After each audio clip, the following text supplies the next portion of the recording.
Kemudian yang terakhir menurut saya, generasi muslimah sekarang, anak-anak milenial itu harus membangun jaringan kebaikan ya.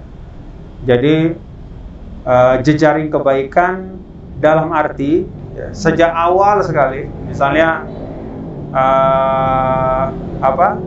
Siti Arfia ya, dengan teman-teman ini semua, ini tidak hanya sekedar bersahabat bersama-sama gitu, satu kelas, satu angkatan, tapi juga berusaha menyamakan visi dari sekarang. Karena pengalaman saya, yang menemani saya berjuang sekian puluh tahun adalah orang-orang yang saya sudah kenal lama sekali. Jadi ketika kita belajar, kita juga mencoba untuk membangun jaringan kebaikan.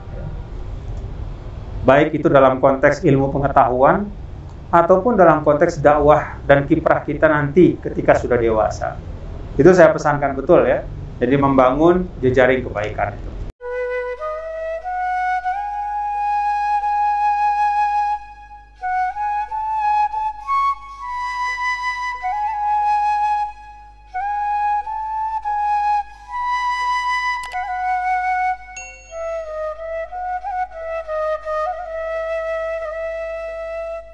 Bismillahirrahmanirrahim. Assalamualaikum warahmatullahi wabarakatuh. Waalaikumsalam warahmatullahi wabarakatuh. Sahabat Haramain TV, jumpa lagi dengan saya Siti Arfia.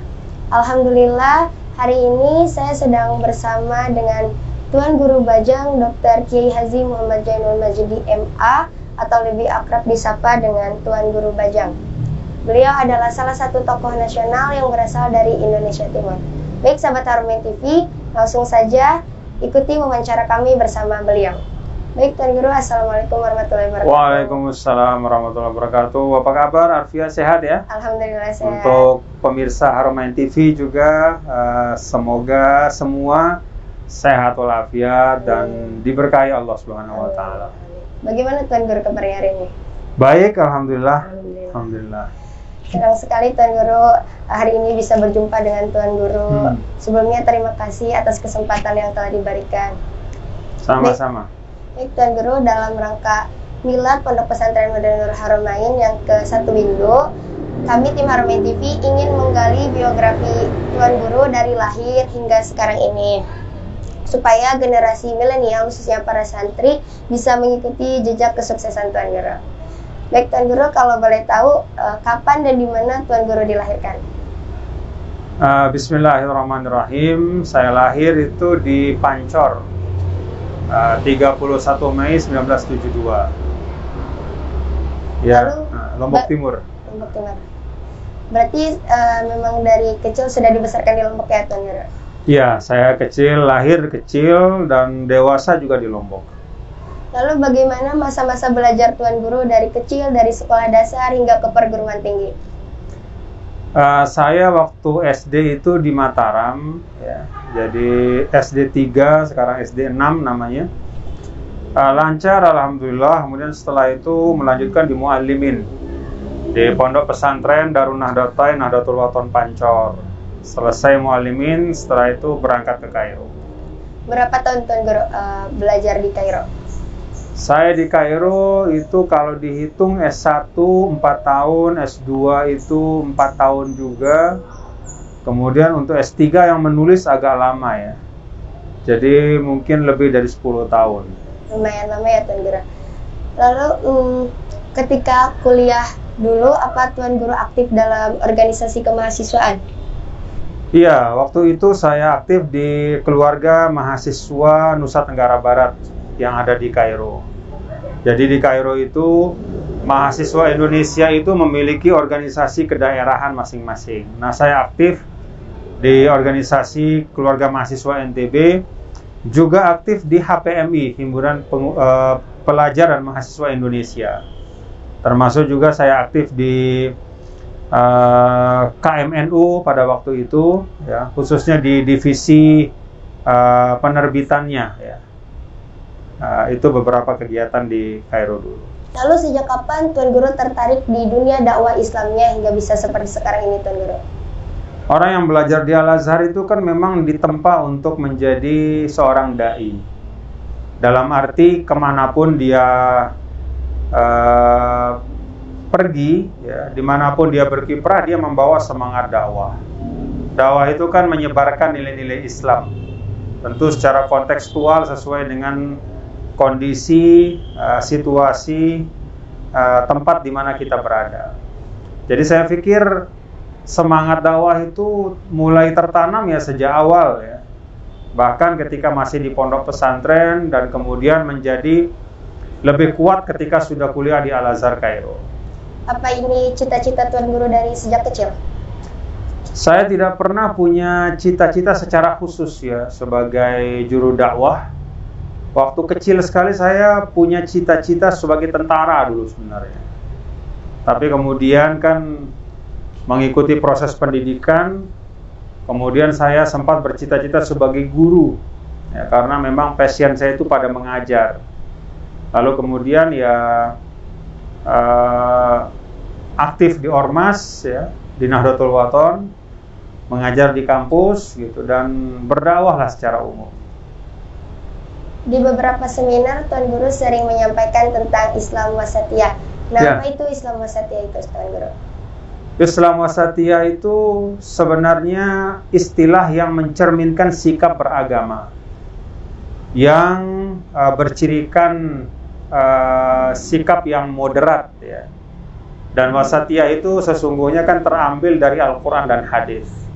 Dari Al-Quran disebutkan wa kadzalika ja'alnakum ummatan wasata, umat pertengahan. Dari kata pertengahan itu kemudian diambil istilah wasatiyah. Kemudian di dalam hadis Rasul Shallallahu Alaihi Wasallam juga disebutkan bahwa inna dina yusrun wala yushadad dina ahadun illa ghalaba, bahwa agama Islam ini agama yang Allah turunkan dalam keadaan mudah. Allah yang memudahkan, dalam arti ajaran-ajarannya itu dapat dilaksanakan dengan baik, ya, dengan proporsional, ya, tanpa ada katakanlah sikap-sikap yang berlebihan. Jadi wasatiyah itu adalah moderasi beragama. Baik, Tuan Guru. Kemudian sebagai tokoh nasional, apa harapan-harapan yang belum bisa Tuan Guru capai hingga saat ini?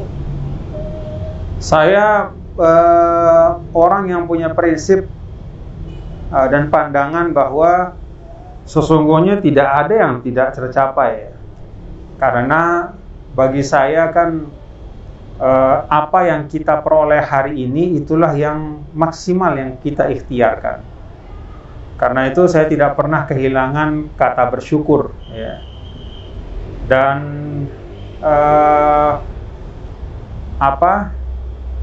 harapan-harapan, ya, yang saya punya terkait misalnya dengan kiprah, katakanlah kiprah akademik, ya, keinginan untuk bagaimana pondok pesantren misalnya atau organisasi dakwah yang saya pimpin itu bisa lebih menyebar, misalnya kan Nahdlatul Wathon, ya. Nah, saya memaknakan itu bukan sebagai cita-cita yang belum tercapai, tapi sebagai tugas yang akan datang, ya. Jadi tidak ada cita-cita yang tidak tercapai, yang ada adalah tugas-tugas di masa yang akan datang yang harus kita laksanakan dengan baik. Baik, Tuan Guru. Pesan apa yang ingin Tuan Guru sampaikan kepada generasi milenial, khususnya para santri? Pertama, filosofi Iqra. Belajar, ya. Belajar yang menurut saya titik berangkatnya adalah kesadaran bahwa belajar itu perintah agama. Sumber-sumber pembelajaran itu Allah bukakan sangat luas. Kalau kita ada Al-Quran, ada hadis, dan ada ilmu-ilmu yang tidak terbatas. Itu semua sumber pembelajaran. Dan yang saya harapkan ketika proses anak-anak muda generasi sekarang ini untuk belajar, saya berharap anak-anak muda tetap memiliki nilai-nilai, ya, akhlak, etika, ya, adab yang tetap dijaga dan dipelihara. Karena tanpa adab, tanpa akhlak, ilmu itu sulit akan membawa kebaikan. Jadi harapan saya itu anak-anak milenial itu punya etos belajar yang kuat. Kemudian yang kedua, melihat masa depan itu dengan optimis. Jadi jangan terbawa oleh narasi-narasi yang pesimis. Apalagi dengan ungkapan-ungkapan yang mengecilkan potensi kita. Ya. Dalam agama Islam, umat Islam itu diperintahkan untuk selalu optimis dalam keadaan apapun. Kemudian yang terakhir menurut saya, generasi muslimah sekarang, anak-anak milenial itu harus membangun jaringan kebaikan. Ya. Jadi jejaring kebaikan dalam arti ya, sejak awal sekali, misalnya Siti Arfia ya, dengan teman-teman ini semua, ini tidak hanya sekedar bersahabat bersama-sama gitu, satu kelas, satu angkatan, tapi juga berusaha menyamakan visi dari sekarang. Karena pengalaman saya, yang menemani saya berjuang sekian puluh tahun adalah orang-orang yang saya sudah kenal lama sekali. Jadi ketika kita belajar, kita juga mencoba untuk membangun jaringan kebaikan. Baik itu dalam konteks ilmu pengetahuan, ataupun dalam konteks dakwah dan kiprah kita nanti ketika sudah dewasa. Itu saya pesankan betul ya. Jadi membangun jejaring kebaikan itu.